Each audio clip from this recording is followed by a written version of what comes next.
Everyone, welcome to the static edge. आज हम इस वीडियो में देखेंगे 13 मार्च के करंट अफेयर्स को और उसे हम अपने स्टैटिक पोर्शंस के साथ लिंक करके पढ़ेंगे। तो चलिए शुरू करते हैं। तो सबसे पहले इंडिया ने रिजोल्यूशन को सपोर्ट किया है ईरान के खिलाफ, तो उसे देख लेंगे। उसके बाद RN रवि बंगाल के नए गवर्नर अपॉइंट हुए हैं, तो उसे देखेंगे। उसके बाद पार्लियामेंट्री कमेटी ने ministry of housing and urban affairs के अलोकेशन में काफ़ी कमी आई है, उसे देखना है। उसके बाद फरवरी का इन्फ्लेशन का डेटा आया है, उसे देखेंगे।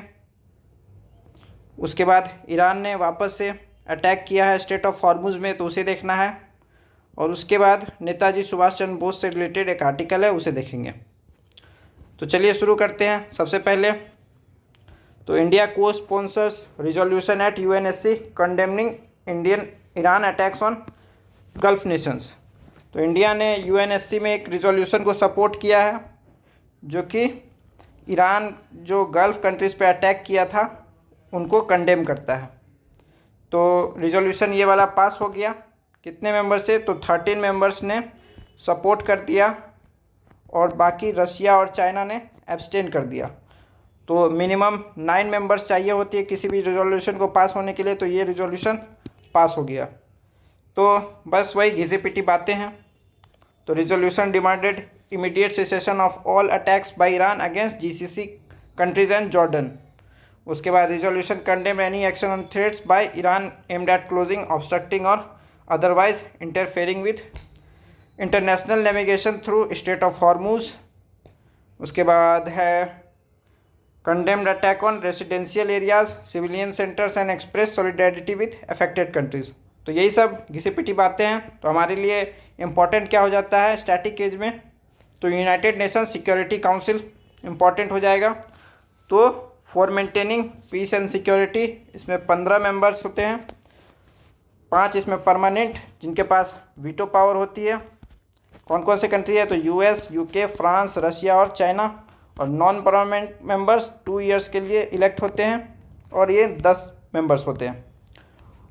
एक रिजोल्यूशन पास होने के लिए 9 फेवर में होने चाहिए और कोई वीटो नहीं होना चाहिए परमानेंट मेंबर्स के तरफ से। उसके बाद ये किसका पार्ट है? यूनाइटेड नेशंस का पार्ट है। तो यूनाइटेड नेशंस भी एक बार रिवाइज करेंगे। तो world's largest international organization created to maintain international peace, security and cooperation among countries. आप सब देख सकते हो कितने सारे अच्छे वर्ड लिखे हुए हैं लेकिन काम के कोई नहीं है। इस्टेब्लिश कब हुए? तो 1945 में after world war 2। UN charter कब साइन हुआ? तो 26 जून। और इफेक्ट में कब आया? तो 24 अक्टूबर 1945 को। 24 अक्टूबर को यूनाइटेड नेशंस डे भी मनाया जाता है। फाउंडिंग मेंबर्स 51 थे। करंट मेंबर्स कितने हैं? तो 193। लेटेस्ट मेंबर साउथ सूडान 2011 में। ऑफिशियल लैंग्वेज, तो ये सब ऑफिशियल लैंग्वेज है, Arabic, Chinese, English, French, Russian and Spanish. Principal organs कौन कौन से हैं? तो यूनाइटेड नेशन जनरल असेंबली है। तो ये ऑल 193 मेंबर्स वोट करते हैं किसी भी कोई भी मुद्दे हो उस पर। UN के बजट को अप्रूव करते हैं और यहीं से नॉन परमानेंट UNSC के मेंबर्स, परमानेंट जो हैं तो वो तो हैं ही, जो नॉन परमानेंट है वो यहीं से चुने जाते हैं। और यूनाइटेड सेक्रेटरी जनरल को भी अपॉइंट करते हैं। अभी यूनाइटेड नेशन सेक्रेटरी जनरल कौन है? तो अंतोनियो गुतरेज है। उसके बाद UN सिक्योरिटी काउंसिल हम ऊपर पढ़ चुके हैं। इंटरनेशनल कोर्ट ऑफ जस्टिस, ये लीगल डिस्प्यूट को सॉल्व करती है और जो इसकी जुरिस्डिक्शन को एक्सेप्ट कर लेते हैं तो उन पर ये कोई भी फैसला सुनाती है तो वो बाइंडिंग होता है। लेकिन वही है, कंडीशन ये है कि इनकी जुरिस्डिक्शन को एक्सेप्ट करना होगा कंट्रीज़ के द्वारा। 15 जजेस इलेक्टेड फॉर 9 ईयर्स और हेडक्वार्टर्स हेग, नीदरलैंड्स। बाकी सबके कहाँ है हेडक्वार्टर्स? तो न्यूयॉर्क में है। ये इकलौता है जिसका नीदरलैंड्स में है। इकोनॉमिक एंड सोशल काउंसिल तो कोऑर्डिनेट्स वही सब चीज़ें, economic, social and development activities. इसमें 54 members, term 3 years. UN secretariat, ये डे टू डे वर्क के सेक्रेटरी जनरल हेड करते हैं इसको। ट्रस्टीशिप काउंसिल ये इनएक्टिव है। और कुछ स्पेशलाइज एजेंसी है, जनरली इनका हेडक्वार्टर कहाँ है ये पूछा जाता है। तो WHO, Geneva, UNICEF, New York, UNESCO, ये सब उसी तरह है। अब आगे देखते हैं। तो Bengal loves those who love Bengal, Mamata's message on governor R N. Ravi. तो आर.एन. रवि जो हैं न्यू गवर्नर ऑफ बंगाल चुने गए हैं। तो अभी कुछ दिनों बाद इलेक्शंस होंगे बंगाल में, तो हो सकता है कि उसी के लिए इनको भेजा गया हो। तो हमारे लिए तो ये सब कोई भी इम्पोर्टेंट नहीं है। हमारे लिए क्या इम्पोर्टेंट है? गवर्नर हमारे लिए इम्पोर्टेंट है। तो स्टैटिक एज में गवर्नर देखेंगे। तो सबसे पहले 7th कॉन्स्टिट्यूशनल अमेंडमेंट से same person can be appointed for governor for 2 और more states. Governor, CM, COM, advocate general, ये 4 मिलके स्टेट एग्जीक्यूटिव का पार्ट करते हैं। स्टेट एग्जीक्यूटिव कहाँ मेंशन है? तो पार्ट 6 में आर्टिकल 153 टू 167 में। Qualification to be a governor, citizen of India, 35 years old, and generally there is convention that CM should be consulted while appointing the governor, and governor should be of outside the state, ताकि कोई भी interference ना हो state के politics से। Oath कौन दिलाते हैं? तो chief justice of high court दिलाते हैं। टर्म प्लेजर ऑफ प्रेसिडेंट, जब मन तब हटा सकते हैं इसको। पावर्स क्या क्या हैं? तो executive powers CM, ministers, advocate general, state election commissioner और स्टेट पब्लिक सर्विस कमीशन के चेयरमैन को अपॉइंट करते हैं ये। उसके बाद recommend president on president rule, और प्रेसिडेंट के रिप्रेजेंटेटिव की तरह काम करते हैं। लेजिस्लेटिव फंक्शन क्या है? तो समन, प्रोरोग, एडजर्न, और कोई बिल पे वीटो लगाना हो तो वो लगा सकते हैं। उसके अलावा जुडिशियल पावर्स, लेजिस्लेटिव पावर्स में ऑर्डिनेंस भी हो सकता है। जुडिशियल पावर्स क्या है? तो पार्डन ग्रांट कर सकते हैं, रिप्रीव या फिर कम्यूट कर सकते हैं। रिप्रीव मतलब सज़ा को हार से थोड़ा कम कर देना, और कम्यूट में टाइम को कम कर देना। अब आगे बढ़ते हैं। तो house panel sounds alarm as urban development budget hits 5-year low. तो अर्बन मिनिस्ट्री का जो एलोकेशन है बजट में वो काफ़ी कम हो गया। तो इस पर पैनल जो है अपनी प्रतिक्रिया दिए हैं, तो वो हम लोग देख लेंगे क्या है। तो 22-23 में 1.94% ऑफ यूनियन बजट इनको मिला था, यूनियन डेवलपमेंट बजट को। लेकिन डिस्पाइट अगर हमारा उसके बाद 4 सालों में हमारा यूनियन बजट भी बढ़ा, फिर भी एलोकेशन कम हो गया। तो हमारे लिए क्या इम्पोर्टेंट है? तो पार्लियामेंट्री कमेटी इम्पोर्टेंट है। ये सब डेटा वगैरह तो आते जाते रहेंगे। तो करती क्या है? तो examines working of government ministries, examines demand for grants, scrutinises bills और रिव्यू गवर्नमेंट पॉलिसीज़। इसके 2 टाइप्स होते हैं, स्टैंडिंग और एडहॉक कमेटी। स्टैंडिंग में इम्पॉर्टेंट वंस जो हैं तो एस्टिमेट कमेटी इम्पॉर्टेंट है, सबसे ज़्यादा मेंबर्स इसी में होते हैं 30, और ये सब लोकसभा के मेंबर्स होते हैं। पब्लिक अकाउंट्स कमेटी, इसमें 22 मेंबर होते हैं, तो 15 लोकसभा और 7 राज्यसभा। और क्या है? ये दोनों मेंबर्स हैं, तो दोनों सदन इलेक्ट करती है।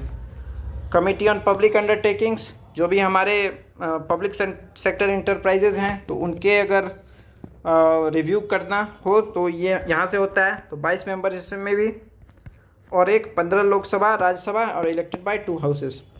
एक और कमेटी है जो जनरली इम्पोर्टेंट होती है, तो एथिक्स कमेटी, इसमें 15 मेंबर्स होते हैं। अब इसको अथॉरिटी कहाँ से मिलती है? तो आर्टिकल 105 और आर्टिकल 118। आर्टिकल 105 में क्या है? तो प्रिविलेज ऑफ एमपीज़ है, और आर्टिकल 118 में तो parliament has authority to make rules to regulate its procedure and business. अब आगे बढ़ते हैं। तो फरवरी का इन्फ्लेशन का डेटा हमें मिला है। तो ईरान वार जो है काफ़ी इम्पैक्ट किया है, लेकिन अभी इसका असली इम्पैक्ट अभी इस फरवरी के डेटा में उतना नहीं आया है। तो हमारे लिए इसमें जनरली स्टैटिक पोर्शन से इम्पोर्टेंट होते हैं। तो स्टैटिक एज में हमारे लिए क्या है? तो बेस ईयर चेंज हुआ है, तो 2024 सीपीआई का हेडलाइन इन्फ्लेशन में फूड और फ्यूल के कॉस्ट को माइनस कर देंगे तो आपको कोर इन्फ्लेशन मिल जाएगा। कोर इन्फ्लेशन इसलिए निकालते हैं क्योंकि फूड और फ्यूल काफ़ी वॉलेटाइल होते हैं, और inflation is control by monetary policy committee, इसमें 6 मेंबर्स होते हैं, 3 आरबीआई से और 3 सेंट्रल गवर्नमेंट अपॉइंट करती है। अब आगे देख लेते हैं। ये सब तो मैंने पिछले वीडियोस में काफ़ी बार करा चुका हूँ, लेकिन फिर भी अभी रिवाइज करेंगे। तो सीपीआई को कौन इशू करती है? तो एनएसओ मॉस्पी करती है। क्या करती है? तो measures average change in prices of goods and services. ये सब तो चीज़ें सबको पता ही होंगी। इसके टाइप्स देख लेते हैं। तो CPI rural, CPI urban, CPI combined, CPI industrial worker. इसका इन सब का डेटा तो 2024 ही है, इन दोनों का अलग है। तो इंडस्ट्रियल वर्कर का 2016 और एग्रीकल्चरल लेवल का 2019। और आरबीआई यूजेज सीपीआई कंबाइंड, ये वाला, फॉर इन्फ्लेशन टारगेटिंग। आरबीआई का इन्फ्लेशन टारगेटिंग कितना है? तो 4% ±2%, यानी कि 2% से 6% के बैंड में इन्फ्लेशन को रखना है। अब न्यू सीरीज़ में बेस ईयर 2024 हो गया है और इसके कुछ जो बास्केट में कुछ आइटम्स होते थे उनको भी रिवाइज़ किया गया है। तो वीसीडी, कैसेट, इस सब को हटा दिया गया है और न्यू चीज़ें जैसे कि ऑनलाइन सब्सक्रिप्शन, नेटफ्लिक्स, हॉटस्टार वगैरह का, इन सबको ऐड किया गया है। और फूड का वेटेज को भी बढ़ा दिया गया है, तो 46 से 37% किया गया है। अब होलसेल लेवल पर होलसेल प्राइस इंडेक्स है और प्रोड्यूसर लेवल पर इंडेक्स ऑफ इंडस्ट्रियल प्रोडक्शन है। इन दोनों का भी डेटा को रिवाइज किया गया है 2022, 2023 और इनका भी डेटा वही है। तो ये इनका बेस ईयर याद करना ज़रूरी हो जाता है। इनको कौन इशू करते हैं? तो office of economic adviser, ministry of commerce and industries और आईआईपी को, वही जो सीपीआई को करते हैं। अब आगे बढ़ते हैं। As oil tankers burn, Iran says ships can pass strait if they coordinate with us. तो ईरान ने कहा है कि अगर जो हमसे कोऑर्डिनेट करेंगे वही पास कर सकते हैं स्ट्रेट ऑफ हॉर्मुज से, वरना ऐसा अंजाम होगा। तो देखते हैं। पहले हमारे लिए इम्पॉर्टेंट है मैपिंग। मैपिंग मैं कई बार करा चुका हूँ, तो आज रिवाइज ही करेंगे। तो मैं कहूँगा कि आप लोग आंख बंद कर लीजिए। तो ईरान के चारों बगल जाते हैं एंटी क्लॉकवाइज। तो सबसे पहले पाकिस्तान, अफ़गानिस्तान, तुर्कमेनिस्तान, फिर अज़रबैजान, उसके बाद आर्मेनिया, तुर्की, इराक। ठीक है, अब नीचे आ जाएंगे तो पर्शियन गल्फ़, ये रहा स्ट्रेट ऑफ हॉर्मुज और गल्फ़ ऑफ ओमान। ईरान में माउंटेन रेंजेस कौन से हैं? तो एल्बरूज माउंटेन रेंजेस और ज़ाग्रोस माउंटेन रेंजेस। उसके बाद ईरान के ऊपर एक सी है, उसका क्या नाम है? तो कैस्पियन सी। ईरान में ही एक शहर है, क्या है नाम? रामसर, जो कि कन्वेंशन हुआ था, रामसर कन्वेंशन। किस चीज़ के लिए? वेटलैंड्स के लिए। कब हुआ था? तो 1972 में। इफ़ेक्ट में कब आया? तो 1975 में। इंडिया ने साइन किया है? तो बिल्कुल किया है, 1982 में किया है। इंडिया के पास थर्ड लार्जेस्ट वेटलैंड्स हैं। टोटल कितने हैं? 98 हैं। लेटेस्ट वाले कौन से हैं? तो पटना यूपी में है, छारीटांड गुजरात में है। उसके बाद ईरान के फेमस वेटलैंड कौन सी है? तो अंजली वेटलैंड। तो हमने फिर से रिवाइज कर लिया है एक बार ईरान को।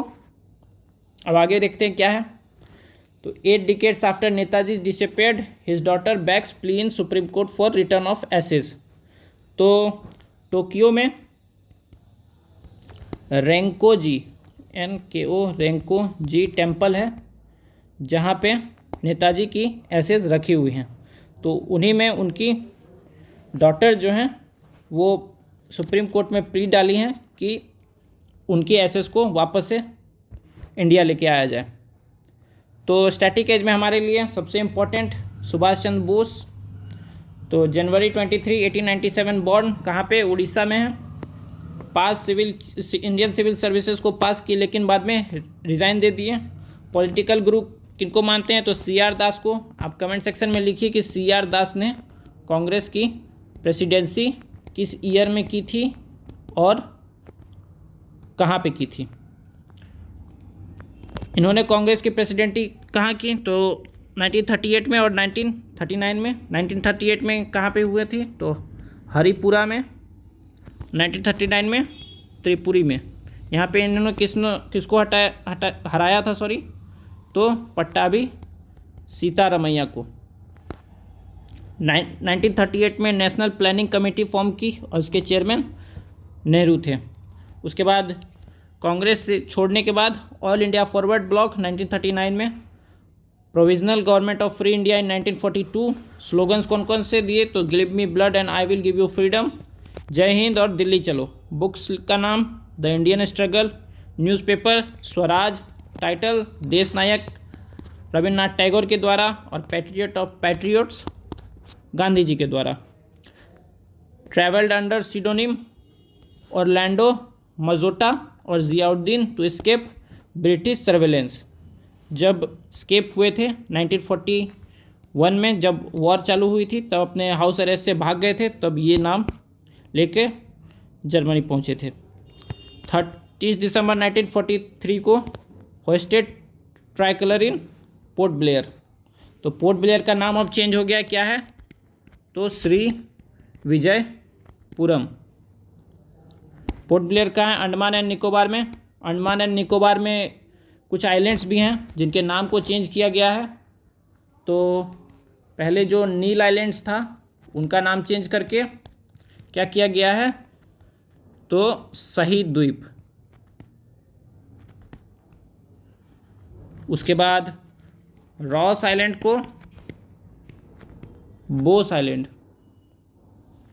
उसके बाद क्या था? हैवलॉक आइलैंड को स्वराज द्वीप। तो स्टैटिक फैक्ट्स में इतना ही है और आगे देखते हैं कोई न्यूज़। आगे तो कोई न्यूज़ नहीं है, तो आज के लिए इतना ही न्यूज़ है। चैनल को लाइक कर लीजिए, अपने फीडबैक को कमेंट सेक्शन में डालिए और चैनल को कर लीजिए सब्सक्राइब, ताकि हम ऐसे वीडियो लाते रहें। अब मिलेंगे आपसे कल, तब तक के लिए थैंक यू।